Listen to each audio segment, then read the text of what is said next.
Preparing to live stream. Record to the cloud. Cool.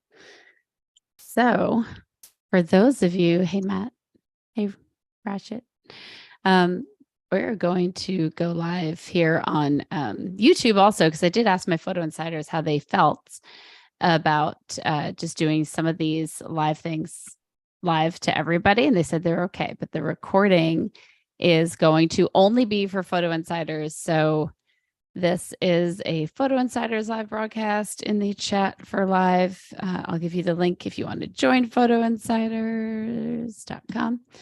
So that's there. But we have the amazing, your thing says Christina. I've never called you Christina.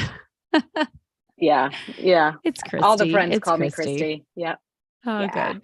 So this is Kristi Sherk. If you don't know who she is an Adobe Photoshop expert, not to mention an incredible speaker, a mom, and a killer underwater photographer. Like, your stuff is so much fun.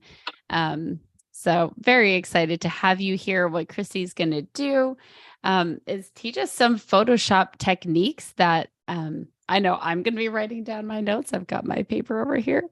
And you are all welcome. I'm monitoring both the chat in our Photo Insiders Zoom meeting as well as live here on YouTube. So you can ask questions and I will field them to her. And I'll let you just take it away, because I need to learn more Photoshop. That is for darn sure. I was going to do Lightroom, but do you want me to do Photoshop? Lightroom. Maybe I'll Lightroom Classic, because that's you know where what? most of the big The stuff magic has happens. just dropped. Yeah. Okay. So I would love, if you want to like start with Lightroom, because that's where I live. And with the adaptive presets and the new AI masking, like this kind of stuff is happening in one click. I actually just released some adaptive presets that actually I haven't released them. I just keep talking about them. But it's incredible now with like one click, you can be like, and retouched and fiery sky and magenta sky. And it's so incredible. So yeah, if you want to talk about those new features that used to take us hours in Lightroom, that's awesome. Because of course you can't be just an expert in Photoshop. You're also in Lightroom too. So yeah, I'm excited. You do whatever you have planned. Cool. All right. So we're just going to pop over to my Lightroom, but I think I need to make sure you guys can see my screen. So I'm going to share screen. And here we go. All right. So are we good? Can we see my screen? Everybody good? Yep. Hopefully. Yes, ma'am. All righty. Cool. I'm going to try and hide this bar. Put that over there. Okay. So we've got some different stuff going on here. So the biggest place that I think we are all interested in kind of seeing some of these adaptive presets is definitely, like you said, going to be portraits, right? We've got all these abilities to really create some interesting looks and stuff, like you said, with one click completely. So I'll just open up a portrait here, and let's take it into our develop module, right? We've all got our develop module, and the most important thing that I want to point out is going to be the little masking icon over here. And so once we click into that, if I delete those masks, what you're going to see is a lot of new items that you may have not been familiar with in the past. So I'm going to zoom in. Does my screen zoom in when I zoom in like that? Or do you just see the whole screen? We just see the whole screen, but it's super clear. All right, so cool. Yeah.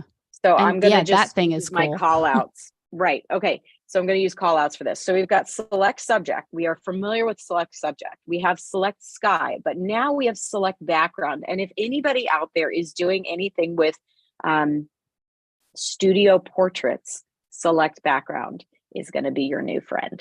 Okay. Then we have a new AI backed masking option here, which is select object. We have our brush, which we are familiar with. We have linear gradient, which we are familiar with as well. We have radial gradient. Then we've got range.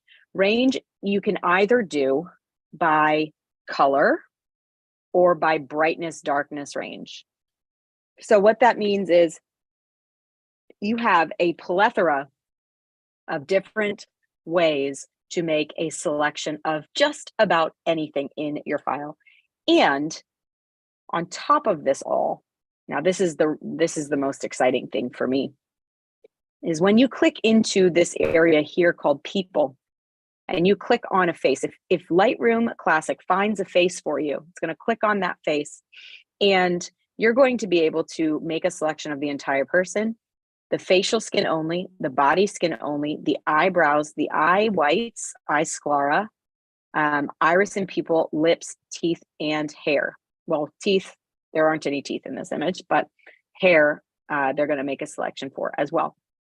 So the abilities to adjust and work on portraits are really, honestly, endless, because I'm just going to cancel for right now, any of these things can be integrated, well, not object, kind of object, kind of, okay, can be integrated into a preset, which is going to become your one-click solution for editing or doing anything like that. So that's absolutely huge. So for example, if I go into person one, let me choose lips and let me choose eyebrows. Where is that? Okay. And right down here, you have the option. Do you want to create one mask with both of those, or do you want to create two separate masks? Obviously, I'm not going to make the same adjustments to the lips as I do the eyebrows. So yes, let's do two different masks. So we can create our masks. And then if we look up here, you'll see mask one and mask two. And if we click into it, you'll see person one eyebrows. This is how we got to mask one. And if we click into here, person one lips, this is how we got to mask two. So every time you make an adjustment, so let's say we wanted to work on the eyebrow, let's say we wanted to work on the lips, but we only wanted to work on the darker areas of the lips. So we would further refine our lips mask with a brightness darkness range, so that we would exclude the lighter areas of the lips, but we were going to include the darker areas of the lips. Each one of those is going to have a line item within your masking. So if we go ahead and say we want to subtract from our lips mask, and we want to use the luminance range, brightness darkness range to subtract, click there. We're going to subtract the brightest colors of the lips. You can see how that's going on right there on the lips. So as I kind of change these areas here, I'm able to really fine tune and refine the mask that I'm creating. And so because of that, a lot of people will ask me, well, why don't they just name mask two lips, person one lips? Because mask two is a compilation of many different tools that you can use in order to get to that mask. So if they started with person one lips as the mask to name, and then you had color range refining your lips mask, then all of that data or all of that information wouldn't be in the name of the top mask. I hope that makes sense. Does everybody get that? That makes sense to everybody? Okay. Now you do have the ability to rename this, and you can do that over in your three dots menu here. You can choose to rename this mask, or you can simply double click on the name of this mask and you can call it dark areas of lips. Okay, so now that we have that mask created, what we can do is bring down the exposure of that area and maybe pop the color a little bit by adding like a little bit of saturation and a little bit of pink. Okay.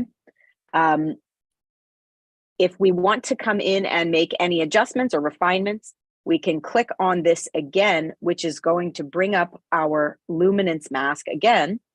And right down here, you've got two different options. You have anybody who's familiar with the layer blend if sliders is going to be very familiar with this kind of thing right here. You have one little arrow and a line. I'm just going to move this over for the moment so that we can see them delineated. Okay, you've got one little arrow at the bottom and a line. Then you've got your true range. So anywhere within this box is going to be the changes that you made are going to be 100% visible. And then it's going to fade out till you get to those arrows. And then once you get to those arrows, anything on the left or right of those arrows is going to be invisible completely. So this is basically your feather, this area right here. So we make it a stronger line. See how strong that line is between where the darkening effect is visible and invisible? If we pull that back out, that softens that line quite a bit. And it allows you to really create a really nice soft adjustment over the whole areas of the lips. So that's just a little bit of the luminance range as we're using it as a refinement on our lips here. So we did not want to include the brightest areas of the lips. We just wanted to include the darker areas of the lips. And that is how we can do that. So we started with our lips mask, and then we added a refinement on top of that lips mask to only adjust the darker colors. Now you can see here as I hover over the little icon there, what that's going to do is it's going to show you the areas where that is over the entire image. And then once you get to your master icon of your mask, that's when you're going to see just that adjustment area on the lips of where you're working. So you've got three different masks here. You've got lips, then you have your color, your brightness, darkness, refinement. Then you have your master mask, which is going to be the area where you see the changes that you added. So I just threw you guys into the deep end here. Are there any questions on kind of what I've just talked about a little bit with the building of different elements to your mask? I'm checking over here on YouTube. So far, everyone's saying hello from Germany and Jersey and everywhere else. Cool.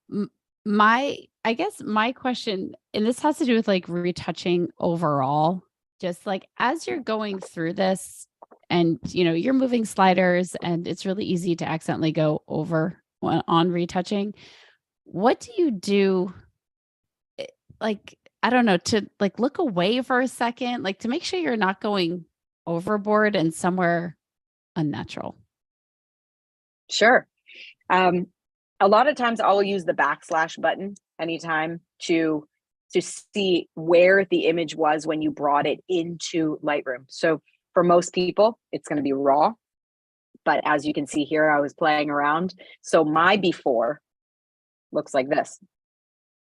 Okay, so the before of my image looks completely different. But that backslash button is going to give you the opportunity to quickly preview what the image looks like before any of the changes have been applied. The other thing that I will do is you can use the amount slider for any of this stuff, any of these adjustments. And that amount slider, not only is it over here when you're working with a specific mask, but if you have a preset, so let's see, I've got some like skin, like AI presets. I've got a bunch of like lips adjustment color presets and everything like that. So let's say we like lips dark red gloss. Why not? Okay. But you feel like it's extremely, extremely heavy handed. You also have the amount slider over here in your presets. So if you feel like you're going too far, or you're just like, ugh, I don't know, it's like a lot, just use that amount slider to back it off until you feel like it looks nice and natural. So that's going to allow you to, and a lot of times if I'm like on the fence and I really don't know, what I'll do is I'll just take a layer, whatever the adjustment is, whatever the change is, I'll put it at 50% and then I'll move on, because I don't have time to hem and haw over these tiny little micro adjustments that I'm doing, right? So if I can't make up my mind about what looks better, I just put it at 50% and then I move on. But I don't want you to think that 50, like move on. Yeah, because we all have to be there's like a quote on my blackboard that says there's a fine line between productivity and perfection, right? Mm-hmm. It's important to keep yourself on track. Now, with this line here that we have with this amount slider, remember that 100% is when this line is in the middle. So you can take this adjustment to 200% if you pull that line all the way to the right. Don't do it. Don't do it. Double clicking the word amount is going to bring you back to the middle. But if what we're talking about here is pulling that effect back, so you would pull it over to 1/4 of the line, which would be around 50%. So this amount slider goes from 0 to 200, and the slider is always based at 100% of that preset. So if you're going to pull that back half the amount, you're going to take it to 1/3 of the line, 1/4 of the line, and then you're going to have 3/4 of the line left. So that's a really good way to just kind of pull things back and just, move on. There's another mask that I created, which was mask 1, which is eyebrows. So we can go ahead and come down here and just darken those just a touch, just to make them really pop. And again, if you wanted to preview only the masking, so when you use the backslash button to preview your before and after, that is every change that you've made to this image since you brought it into Lightroom. But if you only want to preview the difference of the masking, there's a little eyeball here at the top of your masks panel, okay? And that little eyeball is going to allow you to just see the changes that you applied with the masking section. That's going to be another way for you to just preview your changes that you've made too. Let's see. So there are a couple more settings in here as well. If you're working on something like, let's say we're going to create a mask of the background. All right, let's do a background mask. So you'll see we've got red on these areas around her. Okay. If we wanted to, the reason why we see red right now is because there have been no changes made to that area. So there's no way for you with your human eye to see the area of the mask in a better way. So this is a way to visualize it. As soon as you make any change to that area, that red overlay is going to disappear. Okay, so if you'd rather not see it, sometimes I get this question. I try and make a mask, but it's always red. Well, that's your mask overlay. Okay, if you want to turn it off, hit the O key, O for overlay. Hitting the O key is going to take that on and off. But also, if there's a different way that you want to visualize this, like if you're used to like going into Photoshop, for example, and previewing the mask as black and white, you can go into this 3-dot menu at the bottom of your masking panel here, okay? And you can go ahead and change all these previews of your masking, okay? So image on black and white, image on black, image on white. Well, that doesn't help us because the background is white, white and black. This is going to be something that anybody working with masking in Photoshop is familiar with. Or you could just do the color overlay. If you want, you can also go into this little red box right here and click on that, and that will allow you to change the color. Okay, change the color of your overlay. So that if you is want to so screw nice. up somebody, you know, if you screw up Well, somebody that's working in it's your just Lightroom nice as to well. it's just nice to like not have only red, because one, red is like subconsciously jarring, but also like you photograph people with red dresses and then sometimes it's really difficult. I can't believe I never knew what you're telling me. I do have a question here from Bill Peary. Says, I'm struggling a lot with a string of grooms that have a lot of breakouts. Getting their face cleaned up is not as easy as a model you're working on. How do you handle breakouts? Cool. For problematic skin, does he want to, all right, let's make this custom. Does he want to learn about problematic skin in Lightroom or Photoshop? Ooh, that's a Let's good make this question, all Bill. about him. Bill, this is all about you. What do you want, Lightroom or Photoshop? I mean, I feel like Photoshop, it's like an easier answer because Photoshop, you can be like so specific. I don't know. We'll wait for him to answer because there's Yeah. obviously like a 10-second delay. One of my questions, though, like while you were doing that particular photo, it Yeah. didn't get like all the Listening. background behind her hair. How do you handle that? Like, do you just go in there with your brush, or what do you? And Bill said Lightroom. Okay. Yeah. So I would do, I would go in and add to the mask. Remember how we started with the lips mask, but then we refined the lips mask, right? So you can do that by adding any other option. So you could go in and brush the area over the hair. Okay. You could go in and brush the area over the hair on this corner. Okay. This corner, you would brush that whole area that has the hair and the white. And then I would refine that mask by brightness, darkness value. And I'd say, I only want the areas in this area to be included in this mask if they are a brightness value of 255 to 200 or 255 to 180, you know, that brightness dark, because her hair is very dark. Right. So you have all these different puzzle pieces in those masking choices. And to be a like master masker in Lightroom would be to really know how each one of those works, and to basically, trying to finish my thought here, put those together to create your masterpiece, right? So Yeah, that's and I what think that's something, I at would least for learn. me, we all like. I don't do so well with the brightness, darkness. I just haven't even touched with it. Okay, everybody said Lightroom. People are screaming Lightroom in YouTube right now Okay. for Okay. fixing the breakouts. Okay, cool. I'm just trying to find one that has a little bit of problematic skin here.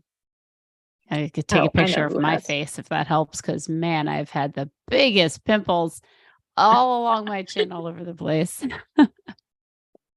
Join the club.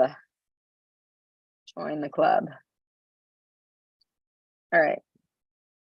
Let's see. All right. I think I have some masking going on here. All right, I'm going to reset my masks. Okay. The best tool for problematic skin in Lightroom, I have a couple presets that I've created. Okay, so those are going to be like a bunch of skin smoothing presets, and each one of them is different and they do different things. Now, I also have redness fix. Now, those are different masks that isolate the red color, because remember, you can refine a mask by brightness, darkness, but you can also refine a mask by color. All right. And if you take the complementary color of red and you slap over, if you refine your mask to just the red areas of the skin, which is doable in Lightroom, and then you apply the complementary color to those red areas, which is minty green, you're going to neutralize that red color. So that would be one thing that I would do. So if I click on this, I'm going to describe to you what is in this. Okay, what is in this mask? So the first thing I started with was person 1, facial skin. Okay, so person 1, facial skin. And then what I did was I refined the mask by a color range. Okay. And then I'm stuck with the, okay. I was like, why isn't this showing up? And then what I have is just the redness here. So if I come in here and I change, I'm not seeing anything. Okay. Let's change back to our color overlay, redness. Let's go back into our color. For some reason, this is the wrong color range selected. So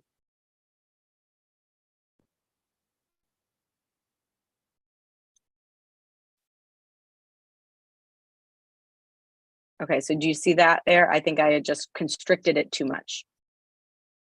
So we should probably change our overlay color from red to something else, huh? You know, if we wanted to really get a good visualization of where our mask is going to be. So I changed my mask color to blue. And then as I refined my mask, we got more of that red color included in our area. Okay, so once that red color is selected or created, once that area is created, I can come down here, I can decrease the saturation of that red area. And then if you look down here, what I've done is I've added, again, a minty green color over that skin that was too red. So by adding a complementary color to an area where I'm trying to shift the color, I'm neutralizing that redness in the skin. Everybody with me?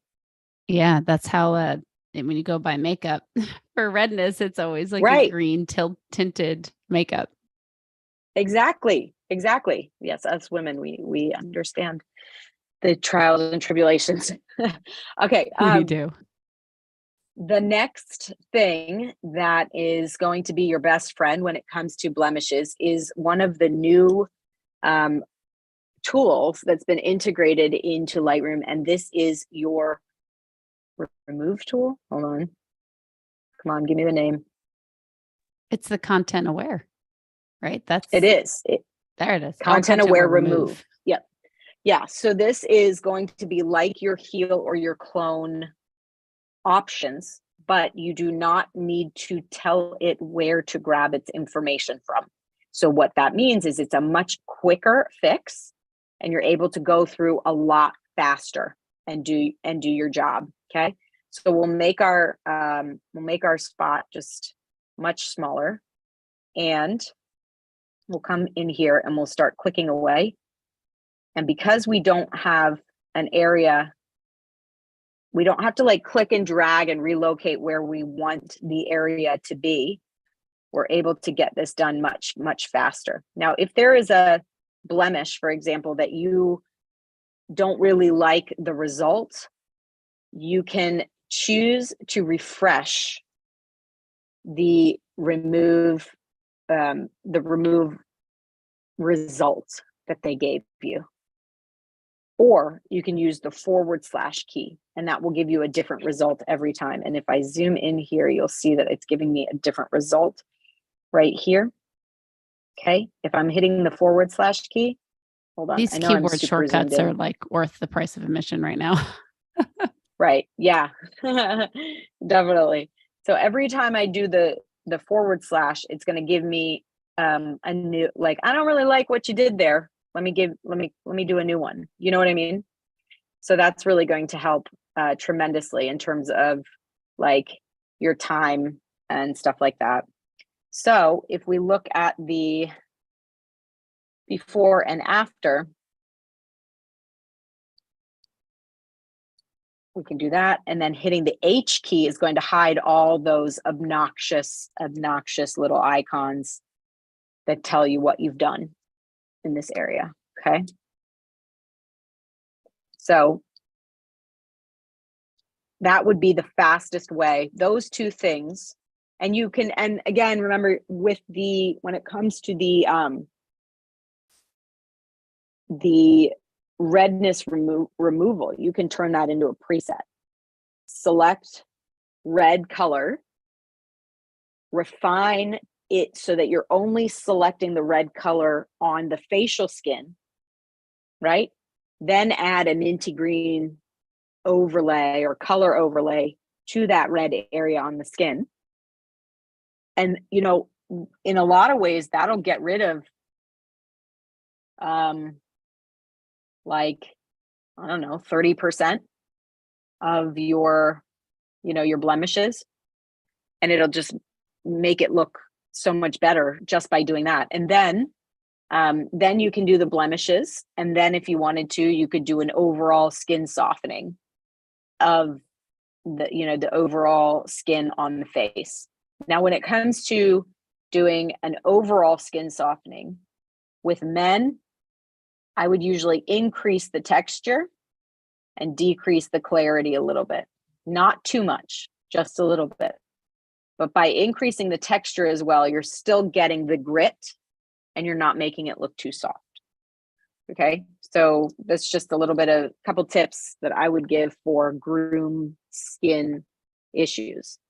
Now I can show you a tip in Photoshop too if you want, but Yeah, if everybody's more a Lightroom, I'm all for it, but I do think people are more Lightroom lately, just because there's so much you can do in Lightroom now. It's like I don't want to open Photoshop. How lazy have we become? I don't want to open up Photoshop. I don't think it's a lazy. I think, first of all, I will be the first to tell anyone I'm a lazy masker, and I really hate masking all the time. But I don't think it's a laziness issue. I think it's a productivity issue. As soon as you open Photoshop, you are adding 10 minutes, 7 to 10 minutes to that edit on one file. So true. You know? With that in mind, Yeah. how do you feel about, you know, these are your presets that you made, I assume. Yes, they're available. Yeah. Yeah. Okay. So with these presets, since you know them intimately, how do you feel about like bulk retouching, I guess? So if I have a wedding that I have in here and I want to smooth out the skin, maybe not detailed, but just to give it like a little bit of extra sweetness, how do you feel about like just plastering, I don't know, the skin smoothing on light skin across like a whole wedding with that type of client? Geez, my light, man. Probably because I have it propped up on my on my screen. I think it's great. I think it's super fast. It's such a huge time saver. There are some AI based like presets or plugins now that are crazy good. The only tip that I would give is make sure you spot check every one, and then use the amount slider to just fine tune and tweak each one. Because what I've found is, especially if you have different people and you're applying the same skin softening to different people, it's going to have wildly different results. Because if you put purple over green and you put purple over red, you're going to get two different colors, right? So applying the same cookie cutter to every single person, you are going to have to just spot check every one of those and make sure that it looks good. Now, if you've got like 6 portraits of a bride, you know, I would still spot check everyone because if it's a full length portrait and your skin takes up this much, and then you have a face portrait of a bride where the skin takes up the entire frame, and you apply the same amount of skin smoothing to both of those, it's going to look wildly different as well. If you have a group of 8 frames, and I used to edit weddings for my entire job when I first started in the industry. So I know a little bit about this. I wish I had these tools back then, but that's another conversation we could have at a different time. Yes, over drinks. If you have 8 frames of proofs that you're giving to a bride and it's just slight changes of the face, right? And they're all identical, you don't need to spot check every single one of those. So within reason, Amazing. you know what I mean? Like if there are big changes in the photo that you're adding these presets to, then just make sure. Yeah, that's my answer. Very drawn Cool. out. All right, I will let you take it away. I will stop interrupting. Any other questions though? Now, people are just like, yes, bulk retouching. I prefer working in Lightroom. I still live in Photoshop. So Don still lives in Photoshop. Old habits die hard. So yeah, so wherever you want to go from there. All right, let me just show off the select object tool because I think that is super. Oh, look, those images are in here. Oh, those people did look I move them? familiar. I Those are from a while know. ago. That was 2020. That was my COVID mini wedding. I remember that one. Man, I don't know where I put those images. Dang it. That would have been fun to be able to work on those. Okay, let's talk about select object. In the same way that that Lightroom is integrating AI into some of the other tools that we have, it's also adding like AI into other tools. Yeah, that didn't make any sense. So we've got this area of flowers back here that just seem to draw my eye away, right? So what we can do is we can start with our masking. I'm going to create a new mask, but for this, I'm going to use select object. Then I'm going to come over here and I'm going to just draw in this area to see if I can select all of those colored orange areas. And it did a pretty good job. Now I can go ahead and add to that using select object again. Let me just zoom in here. And this is not easy because I'm giving it something that's super out of focus, okay? And we'll add select object, just get that little bit left. And all right, that seems pretty good for the most part. If I wanted to, I could add with my brush tool and then just kind of go over here. Now this is like I said, it's a pretty extreme type of mask to create. But now that I have that mask created, I can go ahead and maybe bring down the saturation of those orange flowers, or I could add a little bit more yellow to them. Yeah, we'll do yellow. A little bit more green. I'm trying to match them with the flowers around them. Yeah. No, what would happen if you just added like yellow to it? Or do we need to, like we did with the pimples, add the opposite color? Right. Yeah. No, you would want to add the opposite color to neutralize that pink. So whatever the pink is. So sometimes I'll just come in here. This is the color overlay. And I'll just try and find a color that that matches the colors around it. So I guess for red, I would be wanting to add a little bit of green, maybe a little bit of teal. Ooh, too much. The infinite possibilities too. There's so many things seriously. You can do. Yeah. I added like just a touch of teal to those areas. And if I turn that on and off, you can see that we did a pretty good job of neutralizing those red flowers back there. and they definitely don't pull my eye anymore than they did previously. So that's just one way to use select object. Where I'm using select object a lot right now, I'll show you a job that I'm actually working on. I did some work for a cottage that I stayed in Bimini, and I did some HDR photos for the house that I was staying at. So what I did was I did the HDR, the initial HDR, and then I'm trying to find a good example. Sorry. Stand by, please. This is like the influencer life, right? You get a free vacation and you take photos. Yeah. I need to get in on this. Yeah. So I traded, I scanned 3 of her houses for like a virtual tour and then did photos for her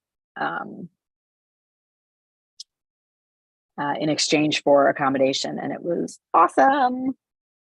Yeah, It was that very looks awesome. cool. So this is HDR processed already, right? Correct. This is a DNG.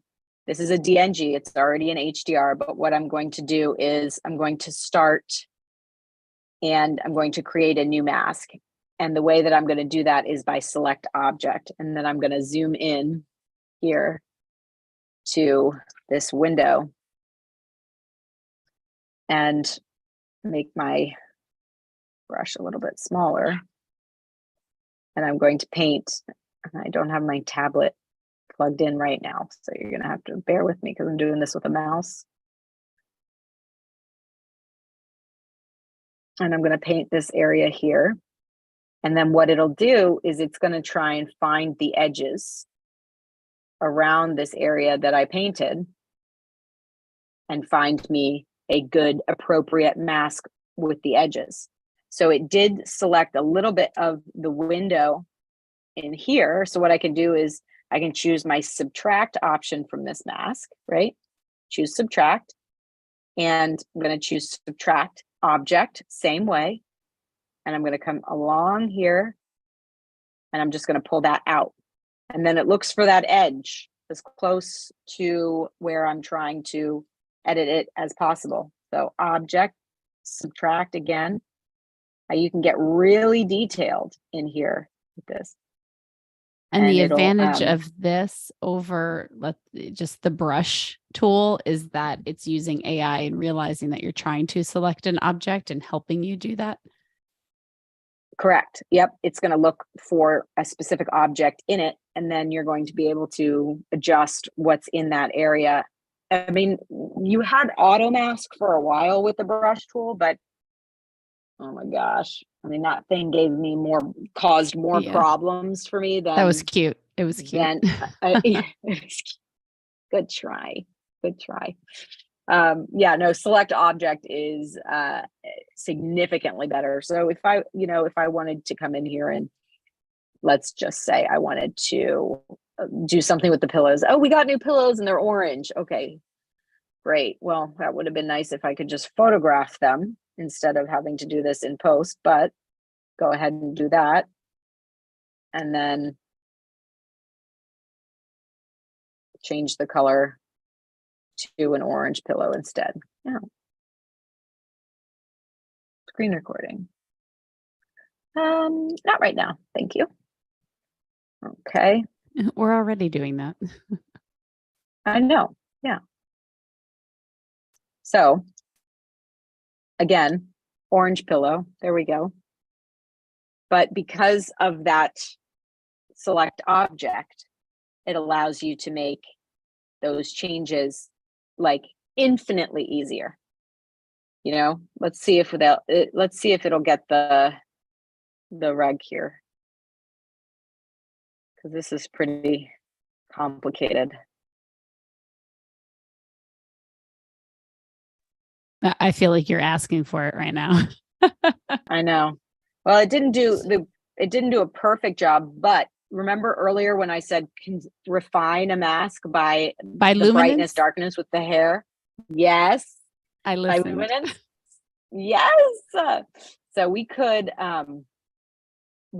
use, okay, this is something I haven't talked about yet. So this is a good place to, there is an option for intersect, which I don't know why it doesn't have its own button here, because it should. Okay, so when you intersect a mask, you basically say, I need to use two different criteria to make the proper mask. Okay, and let's see here. That I have it somewhere in here. Give me a sec.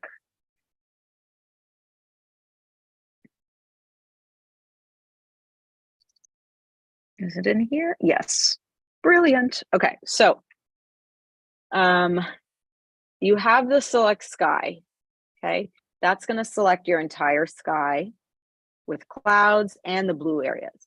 But then you also want to select, you only want to select the blue areas of the sky. You don't want to select the clouds. So the effect will show on the sky, but not on the white clouds. So you have your select sky, and then you also have select blue color. You put them on top of one another, and that is the example of intersecting to create a customized mask, okay? So for example, I've got this area here, and I used select object, but it didn't give me the best option that I wanted. So I want to intersect this mask. Holding down Option or Alt will change these two buttons to intersect. I'm going to intersect this mask with, I could either use color range or luminance range. So let's just use luminance range, since that's what we were talking about earlier. And then I can intersect the mask to only be the brightest colors of that area. And let me change my mask overlay back to red so that you guys can see it. As I pull this in, that's where my initial mask was. But then I said, I want to intersect this mask, and I only want it to be on the brightest colors. So I do that, and I bring in this, this feather slider right there. Now you can see that I've got a perfect mask of the starfish on the rug. And now I can do whatever I want to it. I can brighten it or darken it. Let me select it first. Okay, brighten it, darken it. You can do whatever you want to that specific area of that red starfish on the rug. You could change the color. Oh, we're getting a new rug too, and it's also orange. Okay, great. Thank you for letting me know. Okay, there you go. That's amazing. You can change whatever you want. So before I said, even though it was very wordy and very hard to follow, that with all these different puzzle pieces, you can create a masterpiece of a mask.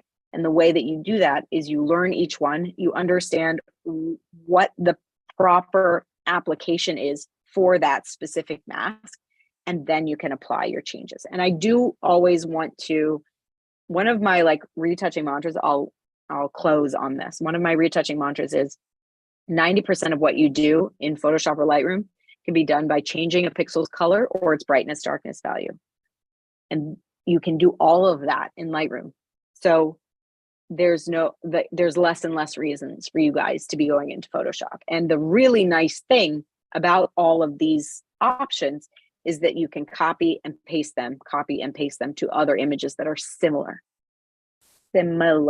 not wildly different, but it really does save you time. And all of these tools are definitely something to check out. Lastly, just because this just came out, I want to talk quickly about the new DNG, the new AI Denoise. Has anybody played around with that yet? I have not, and I've been waiting to learn it. So glad you're hitting this. Yes. I'm going to go into the metadata and I'm going to look at the ISO speed, and I'm going to find, oh, lovely. I was shooting at 4,000 ISO. Okay, great. All right. So if I look at this image here and I try and bring it up, let me just zoom in. Yikes. Okay. We can all say yikes. It's okay. No hard feelings here. This was at the end of a 15-hour day. All right, so what I'm going to do is I'm going to take this image into my develop module, and I will say, okay, about Lightroom Classic, let's see, what version? I'm in version 12.3. Okay, so if you may need to go into Creative Cloud, literally, I think this came out last week. So go into your Creative Cloud and update it. If you come down to your noise section, you have the option for denoise now, noise reduction. Reduce noise with AI. The result will be saved as a new DNG file. All right. So especially for my wedding photographers out there, this is going to be huge. So we're going to just hit denoise. And what it will do is it's going to try and enhance the image using AI to give you better edges and to give you a better result than you had previously. Okay. So you've got the amount slider. Oh my, look at that. I mean, it's not bad, right? It's just insane. I mean, it pulls it out. Now it does like have obviously a blurry effect because I think mean, this you're just not getting blurry. the well, but you're also when you're shooting at a higher ISO, you're not getting that detail. So is there a way to like you denoise and it's incredible. We took away the noise, but any way to bring back some of the detail? Yeah, or? probably in the sharpening section after. So I would denoise first. And obviously you don't have to go to 100% either. And I don't even know where my plane of focus is, probably back there somewhere. I think I was delirious at this point. So I'll go ahead and hit enhance, and it did say there that it's going to take 50 seconds. So that's like a long time. But if you need to save an image, this is a great way to do it. Like I found with the R6 that I don't get as good high noise performance as I did with the 5D Mark IV. Maybe I have something set weird on my camera or whatnot, but for noise reduction, I don't know. We need to talk about that over a glass of wine, Vanessa, because I'm sure you can tell me what my setting, like what wrong settings I have set on my camera. I mean, honestly, between cameras and Lightroom, with the noise and settings, it's become a lot less wrong camera settings out there. Yeah. I mean,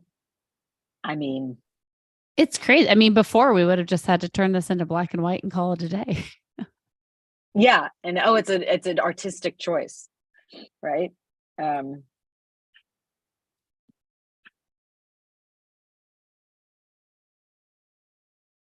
That's wild. So anyway, that's what I leave you with. This is why you never delete any of your images, right? Because you never know what cool, amazing stuff Photoshop and Lightroom are going to come out with next. But yeah, if there's any questions, I will go ahead and answer them. But I think this is the end of our share session. It is. So while we're getting any last questions that people have, I guess just tell me, like, I think I'm going to keep this on YouTube live. So we'll put it where to find you, all the different places, but also just what other education do you have that we can go find? I know you recently wrote an ebook. Is that true? I did. And I'm going to have to look up the link. I will send it to you, but I have it like here. BRB. Oh, wait, you have it printed? You printed it? I didn't know that. Well, this is the only copy. Oh, so you can be like, and this is the ebook. No, that's a but book. It's 200 pages long. Book. Actually, you're right. It is a book. I wrote a book. Yes, you did write a book. Are you kidding me? Look at that. That's not an ebook. An ebook is 10 to 15 pages. Well, my ebook is 200 pages or 196 or something like that. But I love it. this is it. You can, it does have a price tag. It's $4.99, but it is my Oh, top 20 Photoshop game-changing tips that I couldn't live without. And I'm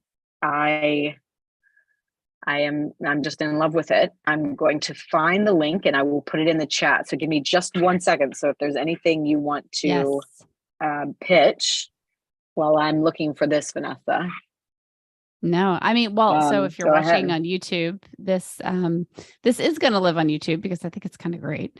But normally we do these monthly live broadcasts in my Photo Insiders community. And that's where you can find both edited education. You know, you've got videos in there that actually edited and teaching lighting and posing and all those things. You will not find me teaching Lightroom Photoshop because that is what Kristi's for. And Kristi also has her own education where you can really get into it. Oh, good. Here it is. So I have this link. I'm going to throw it. I'm going to throw it in the live chat on YouTube right now, but we'll also throw it in the description so that we have it there. Oh, I have a good question for you. Actually, somebody was just kind of talking in general about Topaz. And I'm sure you get that question about like just really any other denoising or any other software is out there. Like, what is the difference between Topaz specifically and Lightroom and like what they both can do?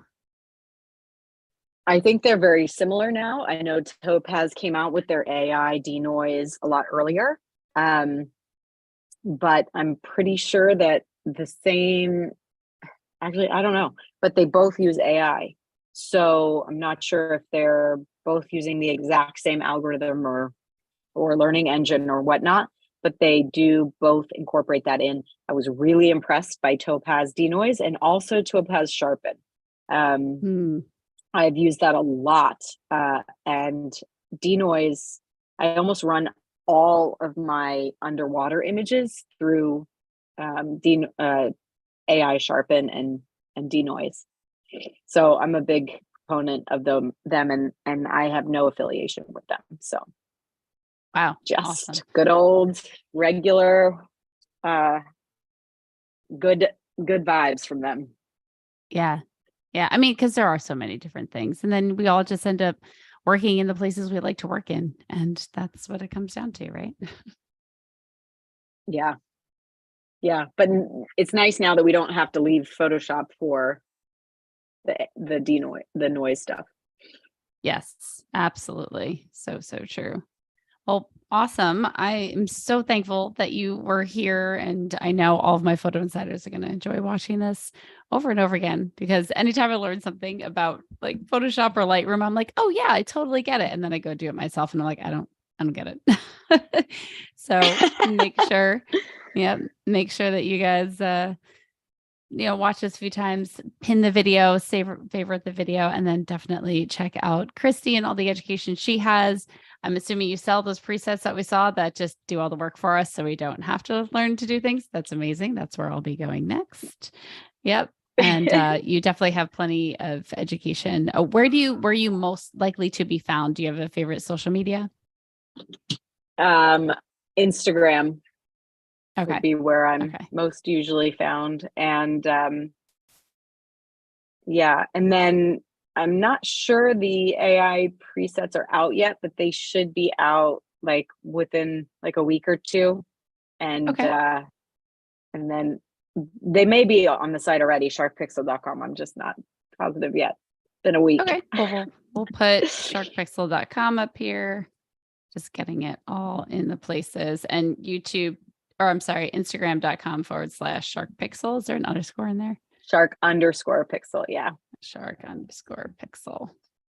Amazing. So I will make sure that is in our broadcast notes in Photo Insiders and then also in the notes in YouTube. So thank you a million times over. This has been great for me. I have like all my notes over here. That was so helpful. It's amazing how much has happened just in the past year with Lightroom. So it's constant education. Yeah, perfect. Definitely. It's been amazing. It has all good things for all of us photographers. So thank you so much. Everyone's saying thank you. This is great. Wish I gotten up earlier to watch from the start. Don't worry, Malcolm. You will I'm gonna leave this on YouTube for you. And yeah, so everyone's said great information. Thank you so much. Wonderful. All right. I will let Cool. you go and talk to you soon over drinks next time. Okay.